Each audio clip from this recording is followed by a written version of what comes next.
concentrate more when it's a physical book. That is very true.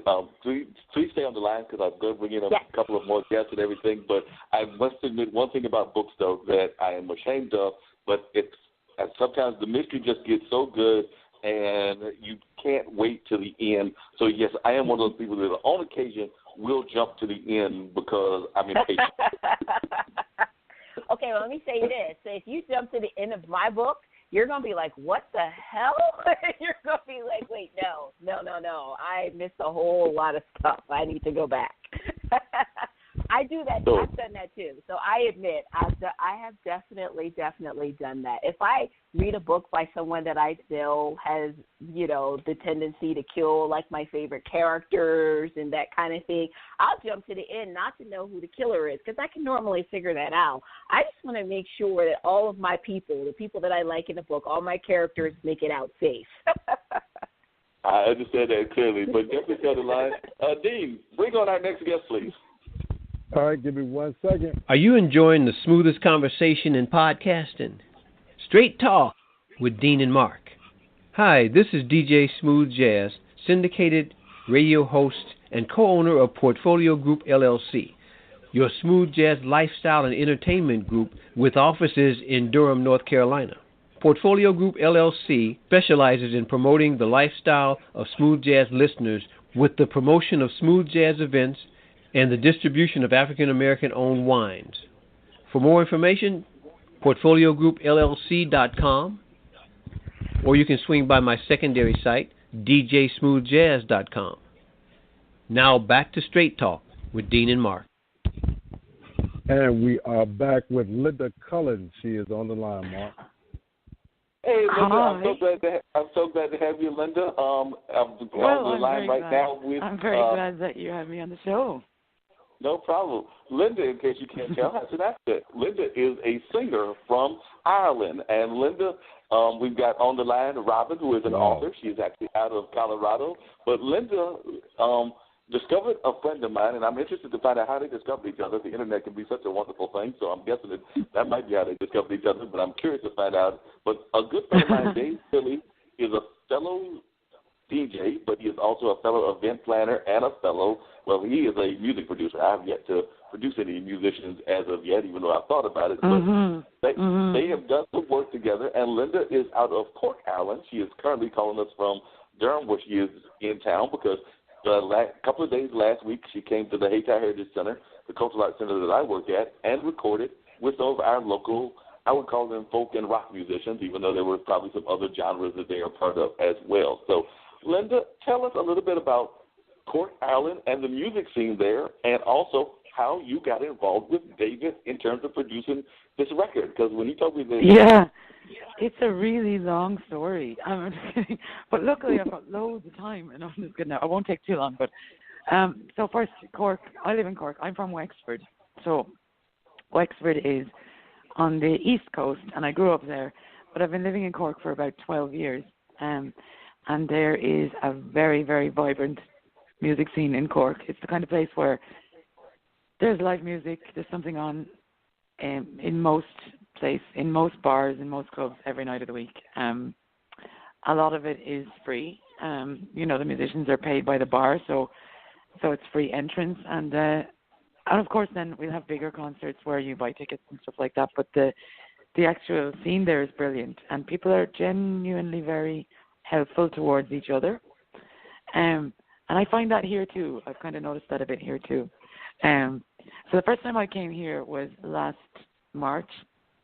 I met Dave Tilley through an old friend of mine who is called Hugh Crumley, and his wife Anastasia Maddox. They live here in Durham.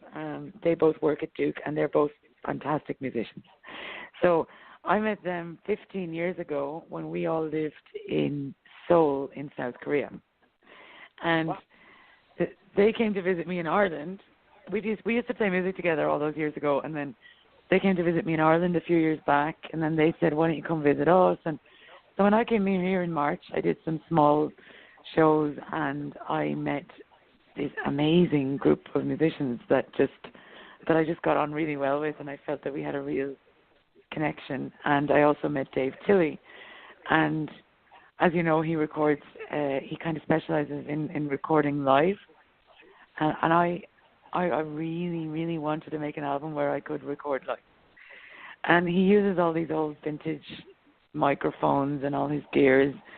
All his equipment is very old and really, really warm sounding. And then he told me that he'd managed to chat with you guys and get the Hayti Center. And I didn't know anything about that place. I just saw the pictures that he sent me, and then I started reading about it, and I thought, wow, what an amazing place, you know, to actually make a record live. So as mad as it sounds, that's what I did.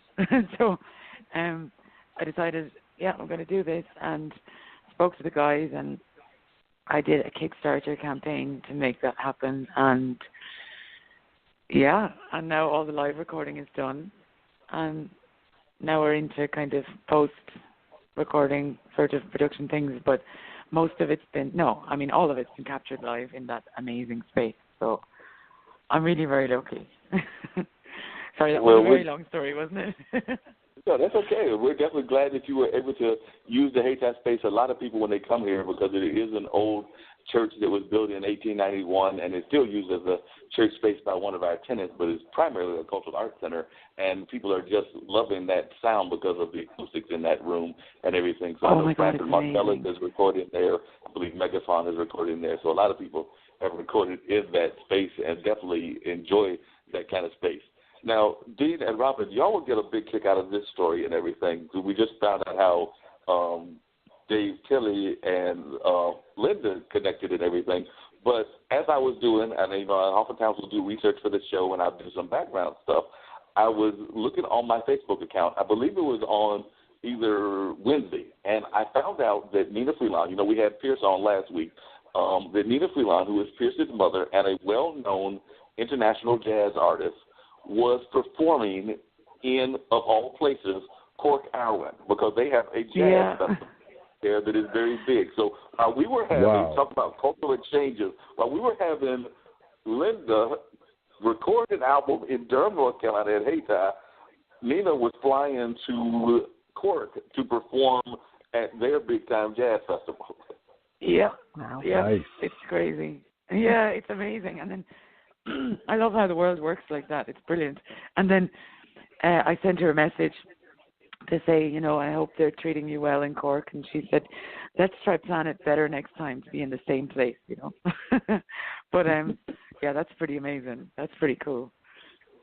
God, I love when stuff like that happens.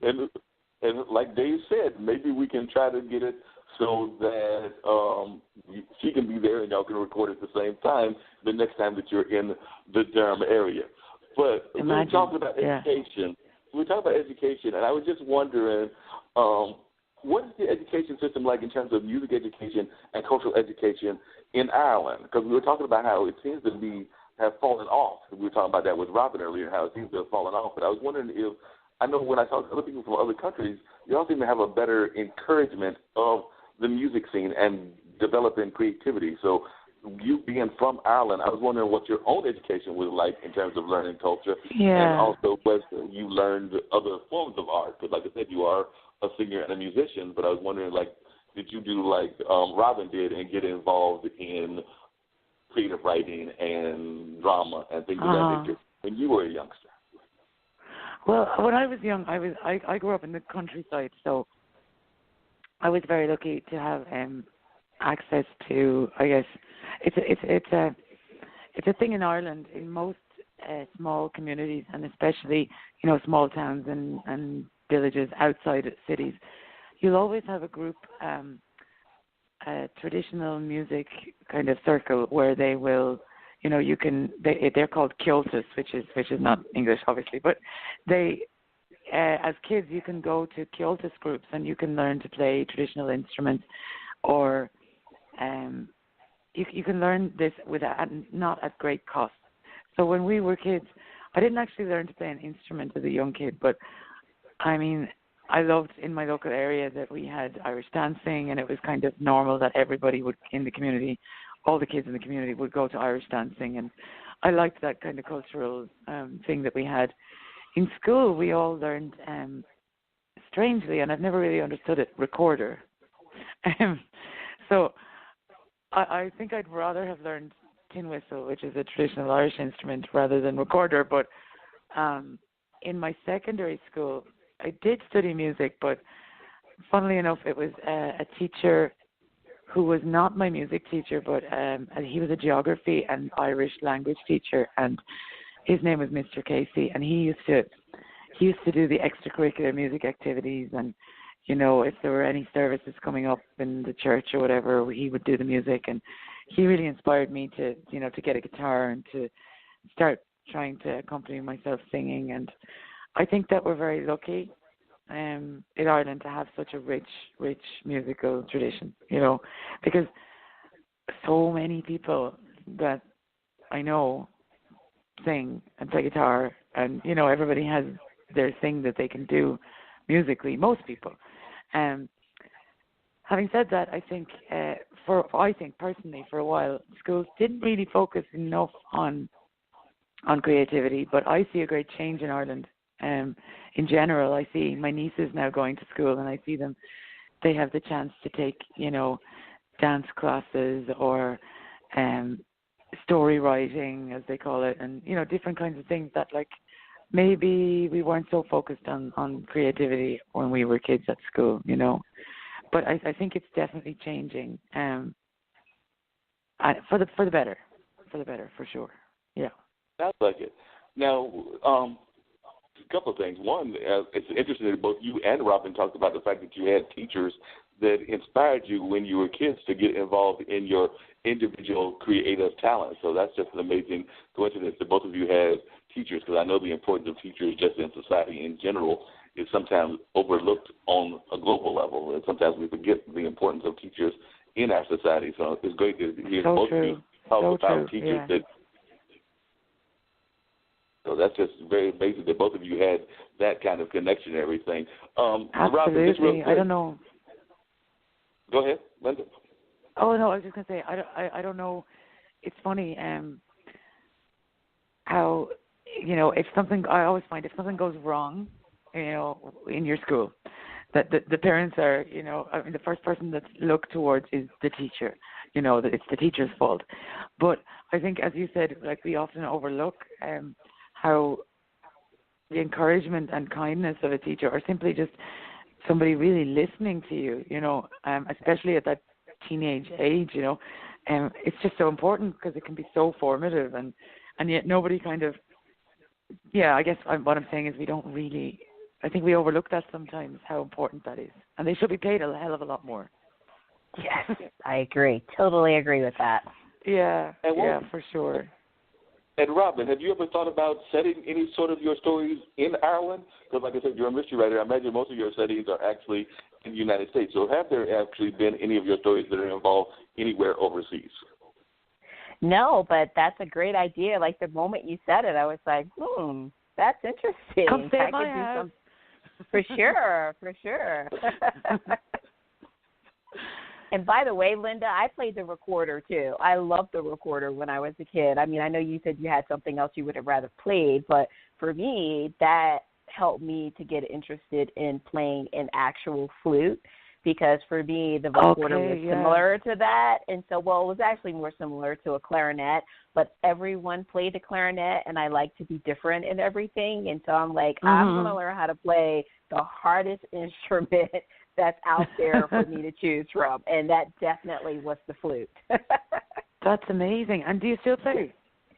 I do. I have it sitting in my closet on every year. I try to take it out once or twice a year just to make sure I can still play it, and I play everything by ear. Yes, I know how to read music, but you know, typically I can hear something and I could just pick it up and play it on my flute. Wow, that's a talent. Wow. Yeah. So if you ever need a flute player, hey. keep in mind. Brilliant. Next time I'm back in Durham, we'll have to sort this out. Oh, but you're not in Durham. You're in Colorado. Right? I'm in Colorado, but I don't mind traveling. And you can tell Linda doesn't mind traveling either. You're going to come to Ireland to write your new book anyway. Right, that's right. So Ireland can be part of the new book, and you can travel and